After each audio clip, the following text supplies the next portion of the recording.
প্রিয় বন্ধুরা, দেখুন অনেক সুন্দর রাস্তাগুলো এবং চারপাশটা সবুজে ঘেরা।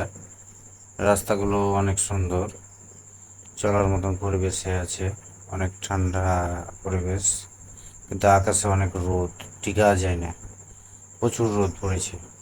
আর দুই পাশে দেখুন অনেক সুন্দর ভাবে গাছগুলো লাগা আছে, এলোমেলো হয়ে সারি সারি হয়ে দুই পাশে গাছ লেগে আছে। সৌন্দর্য জায়গা একটা। রাস্তাটাও অনেক সুন্দর, বাড়িঘর নাই, ফাঁকা, দুই পারেই ফাঁকা, কোনো বাড়িঘর নাই এগুলোতে। অনেক সৌন্দর্য একটি জায়গা, দেখছেন, কোনো বাড়িঘর নাই, নীরব। আপনি যদি এগুলো জায়গাতে পড়ে থাকেন তো কেউ দেখার নাই, শোনার নাই, একবারে ফাঁকা রাস্তা, নীরব। এই যে চলে এলাম তালের গাছ, যে ঘুঘুডাঙ্গা যে উদ্দেশ্যে আমরা বাড়ি ছিলাম সে জায়গায় চলে এলাম, ঢুকতে লেগেছি। আপনারা দেখুন কত সুন্দর একটি ভিউ।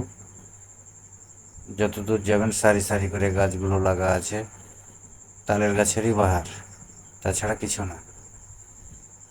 সুন্দর করে মাঠকে মাঠ সবুজে ঘেরা, অনেক ধান লাগানো আছে এবং অনেক সুন্দর পরিবেশ, ঠান্ডা জায়গা।